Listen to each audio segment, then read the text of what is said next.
We get a couple of messages from time to time saying, "Oh, would you mind sourcing us on that story and stuff?" But and I run into some of them at different functions, and people line me up at a restaurant and say, "Hey, you're Tim from the Tiger." And we talk about things, but I sort of don't really hang out with journalists or embrace all the other media and stuff. That's not really me. Well, it's funny. I mean, I don't know if it's funny. It's interesting to think about that if you're going, again, Canada, Australia, whatever, and if you were to not allow, let's say, we have Chinese news in Canada. If you were to say, no, you can't come into this journalist, network, it would be a giant story. Oh, sure. So it's still interesting in Thailand, and I've heard this from, I love Thailand. I love living here, the freedom. Let's go Thailand. But as a foreigner, and I have had a friend tell me this that used to live here, that's now moved to Mexico. He said the biggest problem is, as a foreigner, unless you're married to a Thai, you could live here 20 years and then something could change and see you later, you're kicked out. But in these other countries like Nicaragua and Central America and Mexico, you can actually get residency. Okay.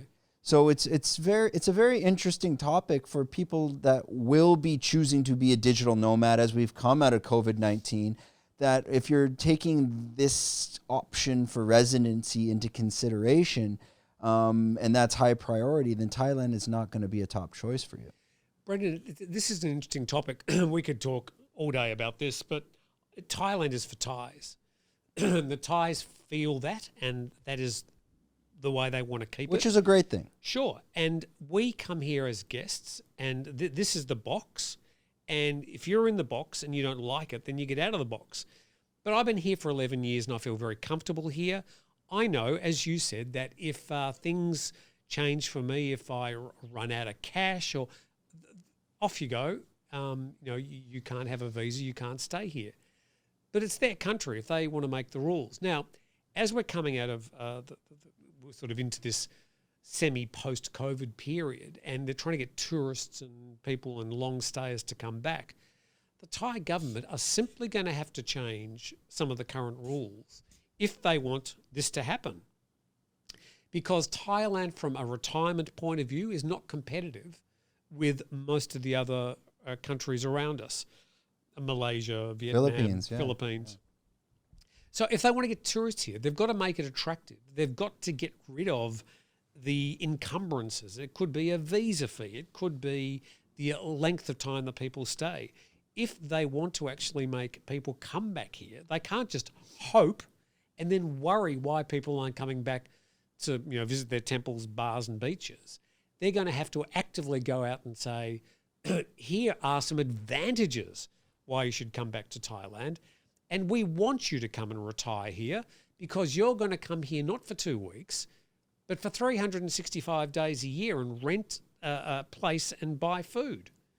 So they're going to have to work on this and act for it to happen.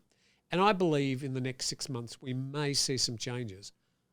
You can get back in 6 months and laugh at me. Yeah, well, they're talking about the digital nomad visa, but it's kind of seems very still up in the air. Yeah, look, there's still a financial wall there, and there's still a skill wall. You have to have certain skills, and you've got to be in certain skill sets. So I think the idea of calling it a digital nomad visa and saying you can come to Thailand, you can stay for up to 1 year.